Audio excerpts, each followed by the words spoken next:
Itu pelita bagi kakiku.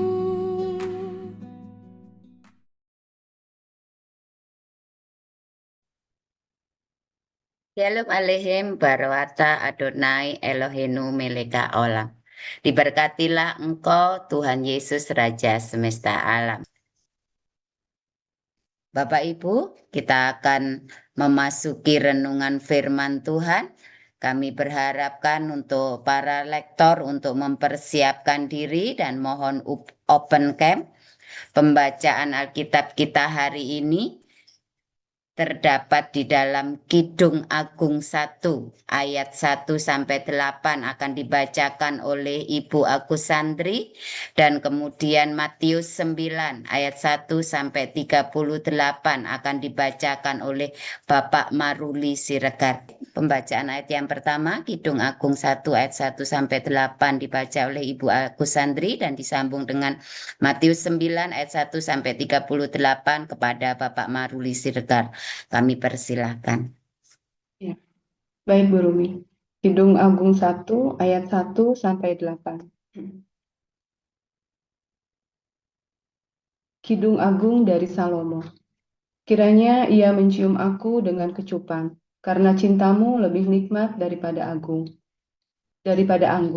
Harum bau minyakmu bagaikan minyak yang tercurah namamu. Oleh sebab itu, gadis-gadis cinta kepadamu. Tariklah aku di belakangmu, marilah kita cepat-cepat pergi. Sang Raja telah membawa aku ke dalam maligai-maligainya. Kami akan bersorak-sorai dan bergembira karena Engkau. Kami akan memuji cintamu lebih daripada anggur. Layaklah mereka cinta kepadamu. Memang hitam aku, tetapi cantik. Hai putri-putri Yerusalem, seperti kemah orang Kedar, seperti tirai-tirai orang Salma. Janganlah kamu perhatikan bahwa aku hitam, karena terik matahari membakar aku. Putra-putra ibuku marah kepadaku. Aku dijadikan mereka penjaga kebun-kebun anggur. Kebun anggurku sendiri tak kujaga. Ceritakanlah kepadaku jantung hatiku, di mana Kakanda menggembalakan domba, di mana Kakanda membiarkan domba-domba berbaring pada petang hari. Karena mengapa aku akan jadi serupa pengembara dekat kawanan-kawanan domba teman-temanmu? Jika engkau tak tahu, hai jelita di antara wanita, ikutilah jejak-jejak domba, dan gembalakanlah anak-anak kambingmu dekat perkemahan para gembala. Demikian.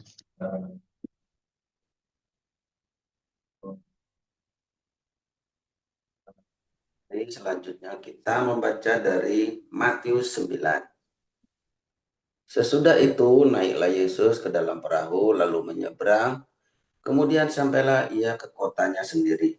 Maka dibawa oranglah kepadanya seorang lumpuh yang terbaring di tempat tidurnya. Ketika Yesus melihat iman mereka, berkatalah ia kepada orang lumpuh itu, "Percayalah, hai anakku, dosamu sudah diampuni." Maka berkatalah beberapa orang ahli Taurat dalam hatinya, "Ia menghujat Allah." Tetapi Yesus mengetahui pikiran mereka, lalu berkata, "Mengapakah kamu memikirkan hal-hal yang jahat di dalam hatimu?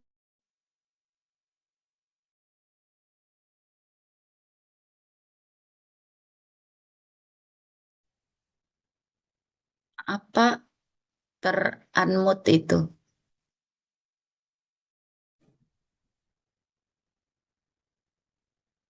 Ayat 6. Tetapi supaya kamu tahu bahwa di dunia ini anak manusia berkuasa mengampuni dosa. Lalu berkatalah ia kepada seorang lumpuh itu, "Bangunlah, angkatlah tempat tidurmu, dan pulanglah ke rumahmu." Dan orang itu pun bangun lalu pulang. Maka orang banyak yang melihat hal itu takut lalu memuliakan Allah yang telah memberikan kuasa sedemikian itu kepada manusia. Setelah Yesus pergi dari situ, ia melihat seorang yang bernama Matius duduk di rumah cukai, lalu ia berkata kepadanya, "Ikutlah aku." Maka berdirilah Matius lalu mengikut dia. Kemudian ketika Yesus makan di rumah Matius, datanglah banyak pemungut cukai dan orang berdosa dan makan bersama-sama dengan dia dan murid-muridnya.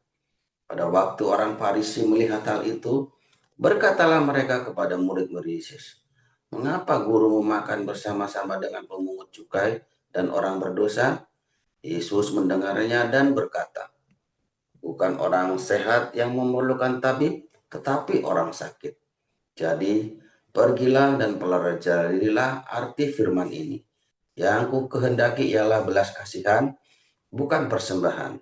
Karena aku datang bukan untuk memanggil orang benar, melainkan orang berdosa."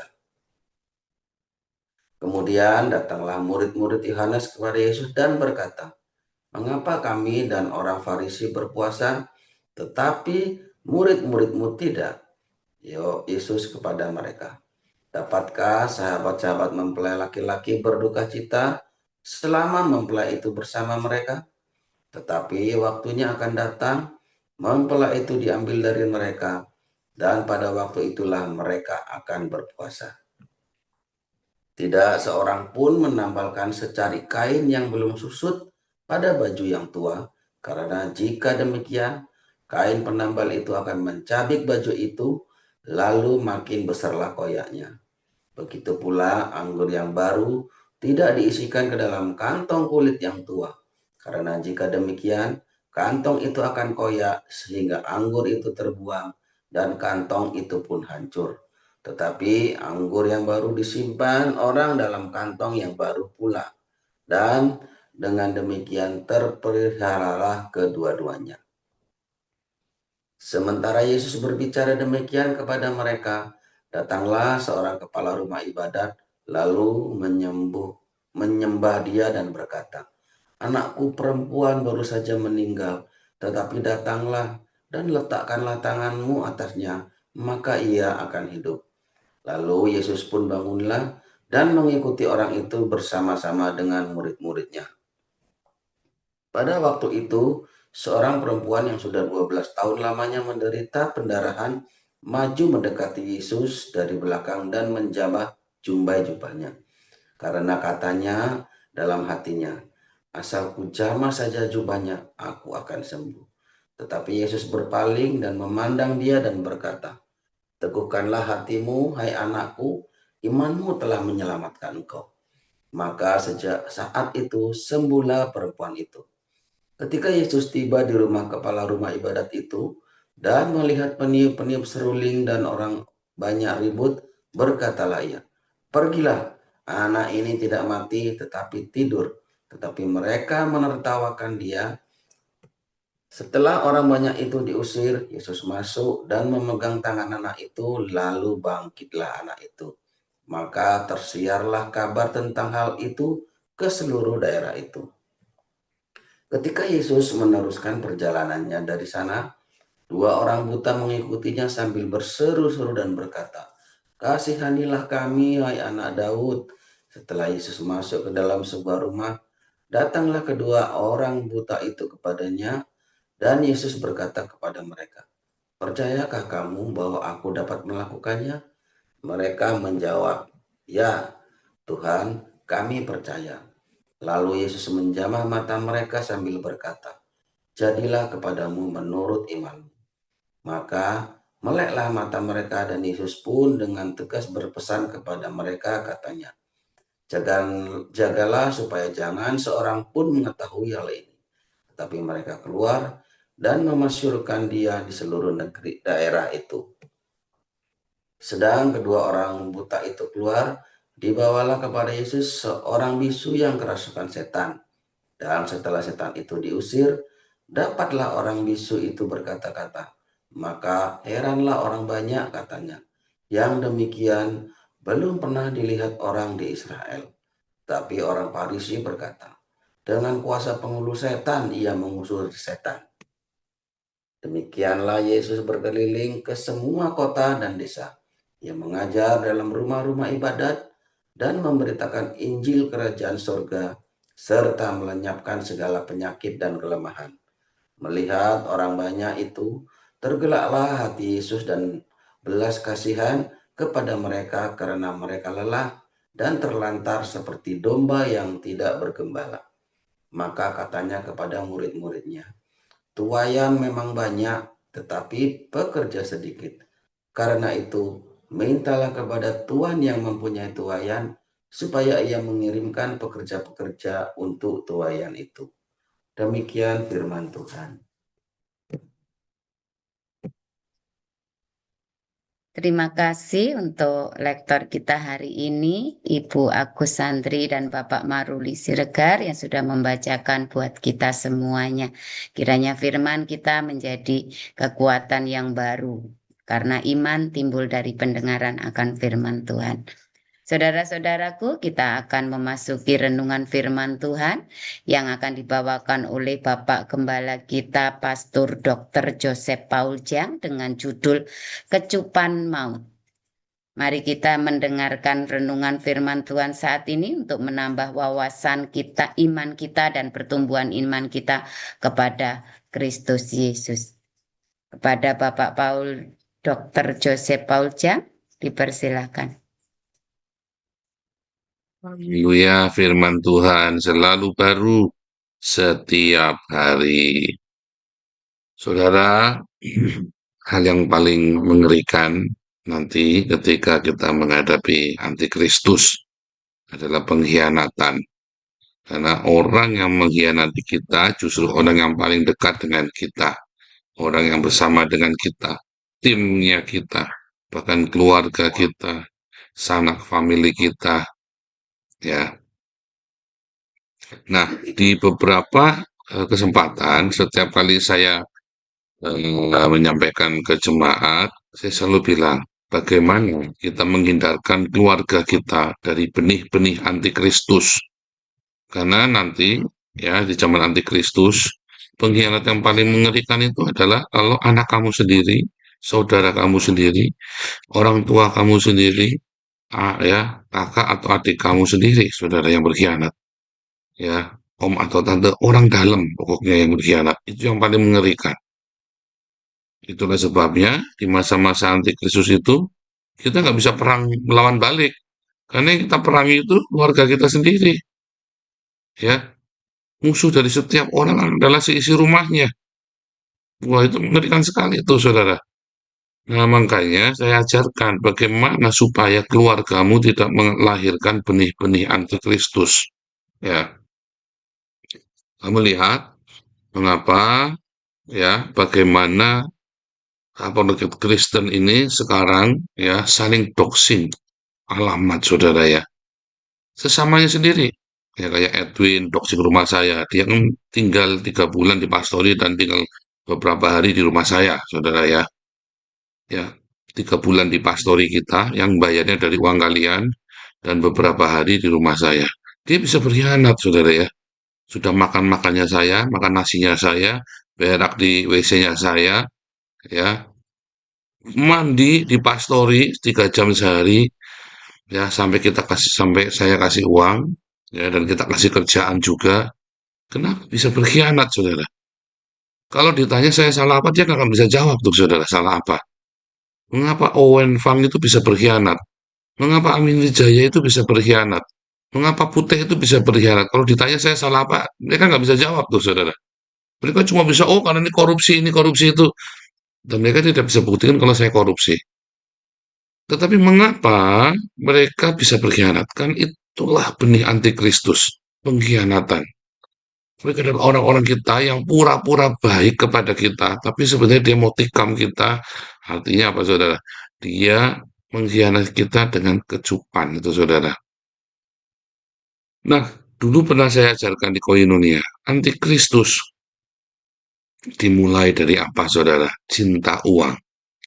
Kenapa? Karena kamu mencintai mamon, berhala di akhir zaman.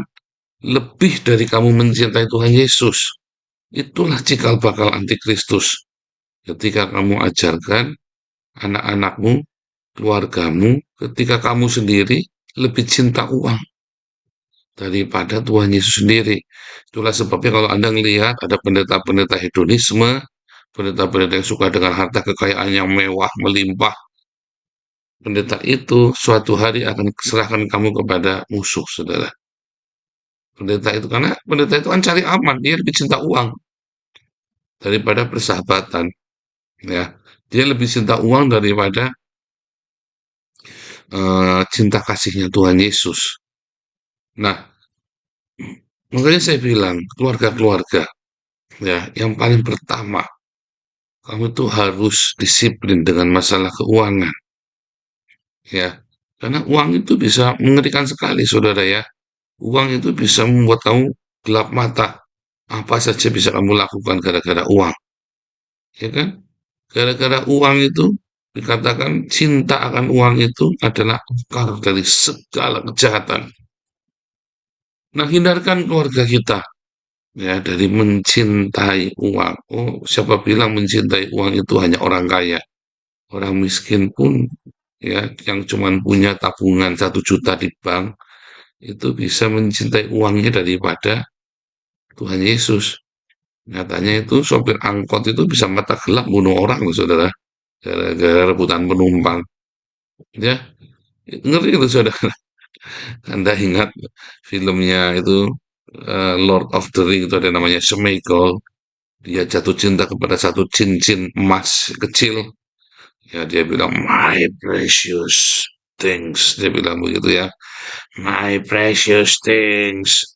Bisa dia rela membunuh banyak orang ya demi cincin itu, saudara. Demi kemilikan posesif dan sesuatu.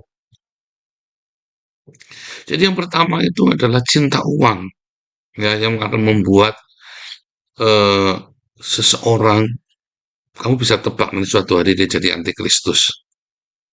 Serius, saudara.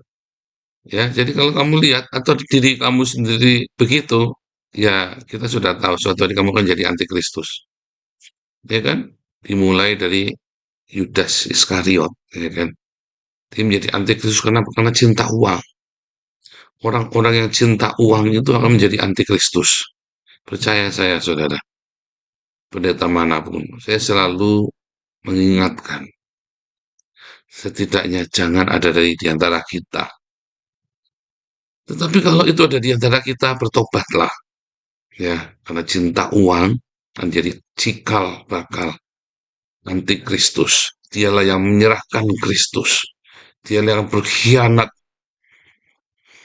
Ya, nah, bekerja itu cinta uang. Bekerja itu bukan cinta uang, cari uang namanya ya. Bekerja itu cari uang. Cinta uang itu, ya kalau kamu ya lebih mementingkan uang itu daripada persahabatanmu, daripada cinta kasihmu, daripada segala macam nilai-nilai Kristen dalam hidupmu. Kamu korbankan demi uang supaya kamu dapat. Makanya ujungnya apa? Ya pengkhianatan. Kamu tega hianati orang. Ya, seumur hidup saya, saudara, saya belum pernah hianati orang. Seumur hidup saya, sekalipun orang itu menjengkelkan, saya belum pernah hianati orang. Karena buat saya, uang itu bisa dicari. Ya, tapi apa namanya moralitas, ya, nilai-nilai dalam hidup saya, kamu harus bangun seumur hidupmu. Kamu bisa bangun dalam 10 tahun, bisa rusak dalam sehari tuh. Nilai-nilai dalam hidupmu itu.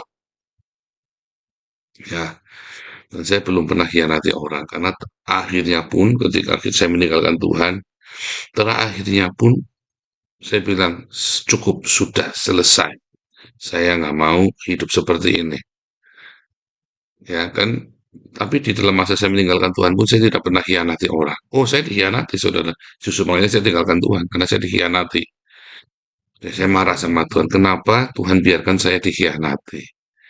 Ya, padahal sekarang kalau saya tengok, ya ampun Tuhan Yesus saja dikhianati. Makanya sampai dengan hari ini, kalau ada orang mengkhianati sama saya cuma ngelus dada, tapi nggak marah, saudara. Karena dulu saya pernah. Nah, saya pernah cerita mengapa saya sering dikhianati, difitnah, ya. Ya karena masa lalu saya tidak baik. Ya, kalau orang Katolik percaya purgatori, saya percaya inilah api penyucian saya. Ya kan? Kenapa? Karena saya punya masa lalu yang tidak baik. Bagaimanapun juga saya harus menuai ya perbuatan yang tidak baik, apa yang saya tabur ya yang tidak baik di masa lalu ketika saya meninggalkan Tuhan. Sehingga ketika sekarang saya mengalami banyak sekali pengkhianatan dan saya selalu berjaga-jaga ya supaya pengkhianat itu jangan sampai brutal merusak semuanya ya saudara ya. Dan sampai hari ini semua pengkhianatan demi pengkhianatan ya hanya caci maki saja, saudara ya, hanya berakibat kepada caci maki, tapi tidak berakibat kepada ruginya yayasan atau ada di antara kita yang sampai ditangkap polisi. Ada kemarin mau nyaris ditangkap polisi ya, untung itu di gereja, jadi polisinya nggak bisa tangkap. Itu mengerikan sekali itu ya, pengkhianatan seperti itu ya. Mau mencelakain saya, yang dikorbankan orang lain. Wah, makanya saya selalu mengingatkan orang-orang di pastori, hati-hati kamu. Dan saya senang polisi itu datang, akhirnya tim di pastori melihat, ya, matanya jelas, beleknya langsung bersih. Betapa jahatnya orang ini, saudara Edwin ini. Ya, tadinya mereka setengah tidak percaya ya, karena mulutnya manis, lamis sekali mulutnya si Edwin itu ya, meyakinkan orang-orang di pastori. Tapi tindakan dia sendiri akhirnya membuktikan bahwa dia itu memang, ya, dialah Yudas Iskariot. Semua dia hianati semua ya, para apologet Kristen itu dikhianati semua. Teman-teman baiknya dia sendiri pun si Agatha dikhianati ya, saudara ya. Itulah kenapa? Karena dia cinta uang. Wah, kalau cerita di sini ceritanya apa? Mobil mewah, barang mewah. Wah, silau ya, selalu wah, kok barangnya begini, wah, hebat begini. Selalu dia ceritanya barang tentang kemewahan, saudara ya. Ya kan, makanya ketika dia ngeliat sofa kita bekas, dia mencibir. Padahal apa saudara? Itu kan ajaran kita ya. Jangan apa-apa harus baru, hiduplah sederhana. Itu yang kita ajarkan kepada kalian. Supaya kalian suatu hari jangan menjadi antikristus. Menjual Tuhan hanya karena harta. Ya, jangan sampai saudara. Kedua, keluarga-keluarga melahirkan antikristus.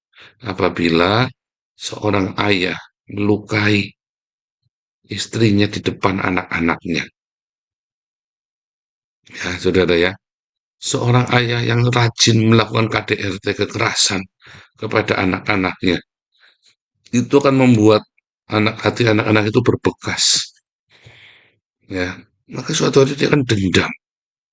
Apalagi sampai divorce ya dan ditelantarkan.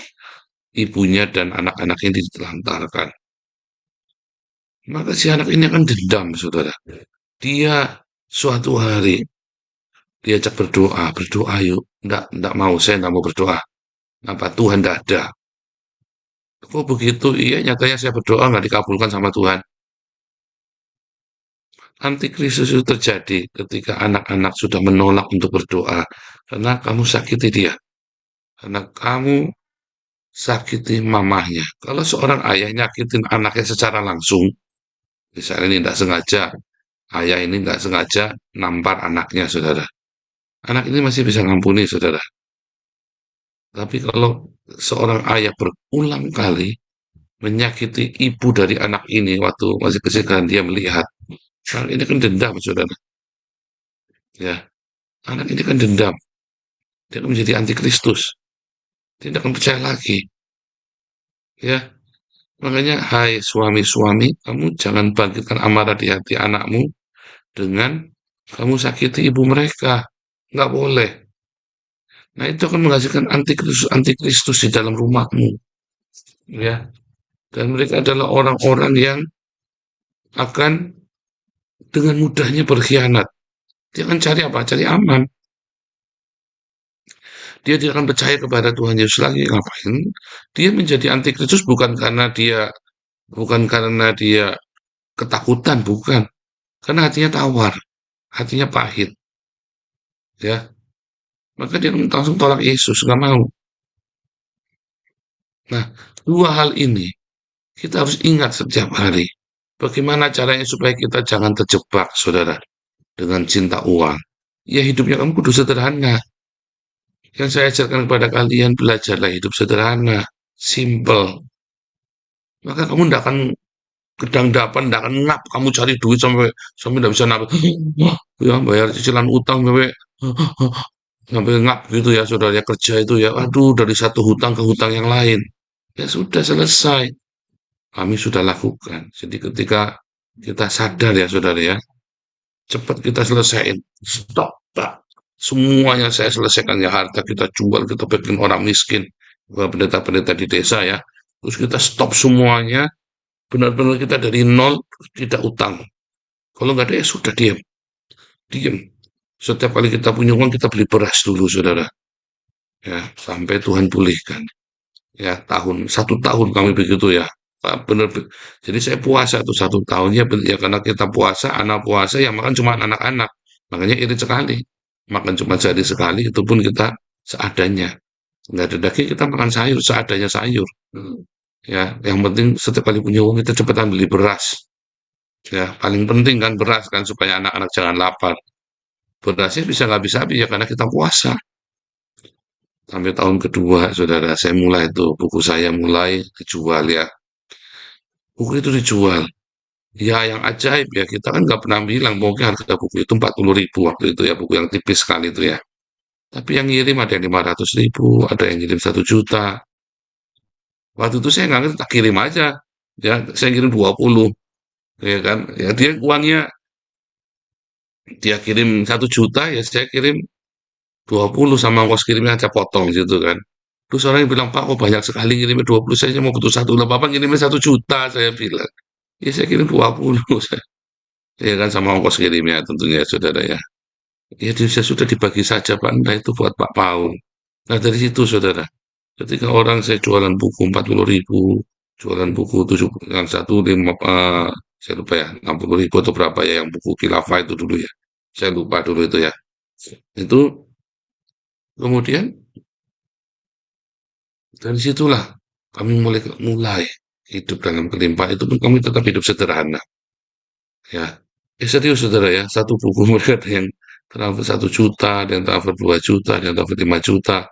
Disitulah kami mulai hidup kelimpahan, mulai ajaib ya. Cuma nulis buku ya. Saya kan gede-gede loh saudara ya. Orang sangat diberkati dengan buku itu. Saya nggak pernah cita-cita keuangan saya bagaimana ya. Saya kan cuma di Facebook aja dulu kan. Nggak banyak ngomong, saya cuma banyak banyak nulis di Facebook saja. Lalu saya mulai tuh diundang ke Indonesia Timur ya, ke Ambon, ke Papua, ke Manado, sampai ke Jakarta, sampai ke mana-mana. Akhirnya saya ke Hong Kong, ke Thailand. Nah, itu pun kita tetap hidup sederhana, saudara. Ya, kita tetap cari hotel juga nggak usah mahal-mahal. Tinggal di tempat yang baik, kita tetap penginjilan di jalan. Saya kalau pergi kemana-mana pasti penginjilan di jalan. Nah, saudara, ada hal yang luar biasa dalam kesederhanaan itu. Karena kita hidup sebelumnya, sebelum itu saya tidak jaga hidup saya dalam kesederhanaan. Ya, karena saya kan dulu miskin. Jadi kalau begitu saya punya uang, waktu saya mulai kerja tahun 2000 itu, saya mulai bekerja, saya punya uang banyak tuh saudara ya. Tahun 2000 gaji saya bisa, waktu itu sudah cukup tinggi ya, 12 juta ya saudara ya. Sudah 12 juta, bayangin dari tahun 2000. Sebulan saya terima uang itu bisa 15 sampai 20 juta tuh satu bulan. Ya, terus kita mulai itu ya, mulai itu tadi. Kalau hidupmu diberkati, uangmu bertambah, jangan gaya hidupmu naik, saudara. Jadi pengalaman dari saya itu salah itu, saudara ya. Saya selalu ingatkan, jangan gaya hidupmu nambah, ya udah gitu saja. Ya, dulu kan kamu cuma pakai baju yang biasa saja kan, nggak usah bermerek kan. Kan kamu bisa hidup kan. Belilah baju di Matahari Department Store. Nggak usah kamu beli baju di butik yang mahal. Kenapa sih kamu harus beli baju di butik? Iya kan? Kamu pengen pamer. Iya kan? Pengen pamer. Makanya saya selalu bilang, hindari arisan-arisan. Pertemuan arisan itu hindari. Arisan ibu-ibu itu jahat, saudara ya. Pamer kan? Oh, aku baru dari Hong Kong. Oh, aku baru dari Australia. Disitulah kamu ngap cinta uang tuh. Kamu panas. Karena Pak itu transfer spirit. Spirit apa? Spirit mamon. Spirit suka pamer, hedonisme. Ya, jadi caranya gimana? Ya, kamu mulailah dengan hidup sederhana. Anak-anakmu diajari. Ya, beli apa-apa nggak usah yang paling mahal. Yang baik, yang bagus. Ya, dari situ kamu ndak ngap. Karena nggak ngap, kamu tenang kerja di rumah. Kalau tiap hari kamu ya debt collector datang, ini kan kamu tensinya tinggi kan. Kamu takut sama debt collector yang diantem sama anak kamu kan. Debt collector datang, kamu baru punya uang nih. Waduh, lega nih punya uang pengen beli bakso. Nggak jadi beli bakso gara-gara debt collector datang. Langsung hilang. Yang diamuk sampah istrimu kan, anakmu kan, suamimu yang diamuk. Nah, disitulah kemudian mulai rumah tangga itu retak. Kamu merasa suamimu impoten, tidak berguna, tidak bisa cari uang. Ya kan utangnya banyak. Kamu merasa istrimu bawa sial, ya kan? Kamu merasa anakmu bawa sial, ini sejak anak ini lahir saya sial, iya kan? Loh saya punya kenalan saudara ya, anak ini lahir di saat orang ini bangkrut. Tiap hari dicecek saudara anak ini ya, sama bapaknya. Tiap hari anak ini dicecek gitu. Saya nggak tahu cerita itu, saya setelah tahunya, setelah saya dewasa, saya diceritain sama sama tantenya dia ini anak setiap hari ditendangin kasihan. Loh, dia kan orang kaya. Iya sampai ya maaf saudara ya. Akhirnya jadi putih saudara ya. Ya karena trauma. Ya kan dia mengalami tekanan yang luar biasa. Ya dia bermain-main dengan kelaminnya. Ya kan? Dia berfantasi. Dia merasa nyaman dengan fantasi-fantasi itu. Makanya rata-rata boti itu rata-rata ya. Boti-boti itu rata-rata kecilnya pernah dilukai oleh ayahnya. Ya. Ya, saudara ya. Makanya hati-hati saudara. Dari situlah. Makanya hati-hati dengan uang. Semua dimulai dari uang. Kedua, semua dimulai dari kamu kehabisan cintamu, ya kan? Dan kamu punya sifat pecundang. Kamu nyakiti orang yang lemah, ya Pak, istrimu, anak-anakmu yang kamu sakiti. Sama debt collector kamu tidak berani. Kalau saya mah dulu debt collector begitu datang, saya sudah siapin besi di sebelah saya, saudara. Kalau berani ganggu saya, kamu tak hantem. Saya nggak takut sama debt collector dulu, saudara ya. Tak lawan kamu kalau berani ngerampas punya saya. Tak lawan beneran, saudara. Saudara mau ngerampas, enggak ada. Saya bilang, nggak bisa. Ini nggak bisa, kamu sini. Kamu sudah dengar nggak bisa. Sudah, saudara. Sampai ada debt collector yang akhirnya malah jadi supirnya si Wisely, yang boncengin si Wisely kemana-mana demi ngambil hatinya saya, saudara ya. Berhasil ya, saudara. Jadi kalau ada ini kayak pentingin dulu buat dia, kasihan. Jadi supirnya Wisely diboncengin. Kalau mau sekolah kemana ya, diboncengin sama debt collectornya, saudara. Saya geli. Siapa namanya En, debt collectornya En? Yang mata ini, yang serem sekali mukanya ya En ya. Sampai jadi supirnya Wisely, saudara ya. Galakan saya daripada debt collector ya. Oke, terakhir saudara. Lalu setelah kamu belajar disiplin dengan uang, hidup sederhana, kamu belajar mengasihi keluargamu, ya saudara ya. Maka yang paling terakhir, ya bagaimana supaya kamu tidak menjadi antikris. Kamu harus belajar diakonia. Sungguh saudara, belajar diakonia. Makanya angka 10% itu, perpuluhan itu, Tuhan ajarkan kepada kita di dalam perjanjian lama, supaya hatimu itu jangan melekat pada uang.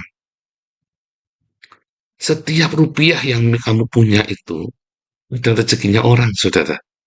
Karena kan kamu berdoa, Bapa kami di surga, berikanlah pada kami hari ini makanan kami secukupnya. Dan itu selalu lebih Tuhan kasih, tidak mungkin pas. Selalu lebih, tiap hari. Ya, berikan makanan kami. Berarti kamu kudu kasih makan orang. Makanya judulnya apa? Our Daily Bread. Kenapa berikanlah kepada kami emas secukupnya? Kenapa nggak dibilang begitu? Kenapa nggak berikanlah kepada kami harta yang melimpah? Tuhan tidak ajarkan begitu, saudara. Ya, ada orang senang dengan doa Yabes goblok, saudara ya. Apa kiranya Tuhan memberkati aku berlimpah-limpah. Terus apa lagi tuh? Duitnya banyak, sehat, panjang umur. Ya, kenapa dia nggak minta istri yang banyak ya, saudara ya?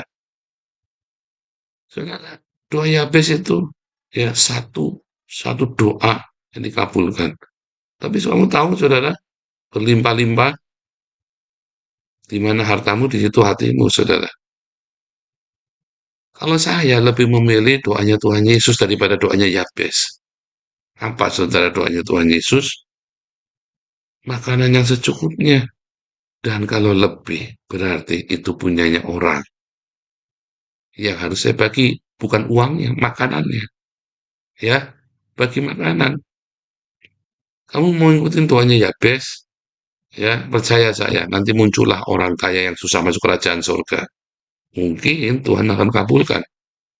Tapi akhirnya, ketika di saat suruh memilih harta kekayaanmu atau Tuhan Yesus, balik lagi, kamu akan pilih harta kekayaanmu. Ya, karena Amsal juga berkata, Tuhan, jangan beri aku kelimpahan sehingga aku melupakanmu, atau jangan aku sampai miskin sehingga aku marah sama Tuhan. Cukup, ya. Maka lebih dari itu rezekinya orang. Kamu harus siapkan, ya, setidaknya 10% dari hidupmu itu adalah punya orang miskin yang lebih miskin dari kamu, ya, saudara ya. Setidaknya nanti ada 20%, ada 50%, ada 100%. Kapan-kapan nanti diajari. Tuhan Yesus memberkati. Amin. Puji nama Tuhan, firman Tuhan yang luar biasa. Terima kasih Pastor untuk renungan kita pagi hari ini. Puji nama Tuhan, saudaraku, rema apa yang saudara dapat pagi hari ini? Kalau kita lihat judulnya kecupan maut, itu sesuatu yang manis ternyata memiliki arti yang sangat tidak baik. Pengkhianat. Mari jadikan hidup kita supaya kita tidak menjadi pengkhianat. Hidup ini butuh uang. Jangan karena uang kita menjadi pengkhianat. Jadikan uang untuk memberkati keluarga dan orang-orang yang membutuhkan. Teruslah berdiakonia di dalam kehidupan kita melalui harta yang Tuhan berikan dalam hidup kita. Dan mari kita waspada dan menjaga hati kita agar kita tidak tergiur dengan iming-iming dunia atau antikristus. Dan mari kita jauhkan hidup kita supaya kita terus setia kepada Tuhan. Bapak Ibu, kiranya firman Tuhan hari ini meneguhkan dan menguatkan kita hari lepas hari. Jadilah pelaku firman Tuhan di dalam kehidupan kita. Amin. Sebelum kita terima berkat Tuhan dari hambanya, kita akan baca recite terlebih dahulu. Sema Israel Adonai Eloheinu Adonai Echad. Dengarlah hai Israel, Tuhan itu Allah kita, Tuhan itu Esa. Weafta et Adonai Eloheka, bekol levaka, uvekol naseka, uvekol meudeka. Kasihlah Tuhan Allahmu dengan segenap hatimu dan dengan segenap jiwamu dan dengan segenap kekuatanmu. Weafta lereaka kamoka, kasihilah sesamamu manusia seperti dirimu sendiri. Mari kita terima berkat Tuhan yang akan dibawakan oleh hambanya, Pastor Dr. Joseph Pauls, yang kami persilakan. Kita terima berkat Tuhan Yesus, Barika Adonai, mereka Tuhan Yesus memberkati engkau dan memelihara engkau.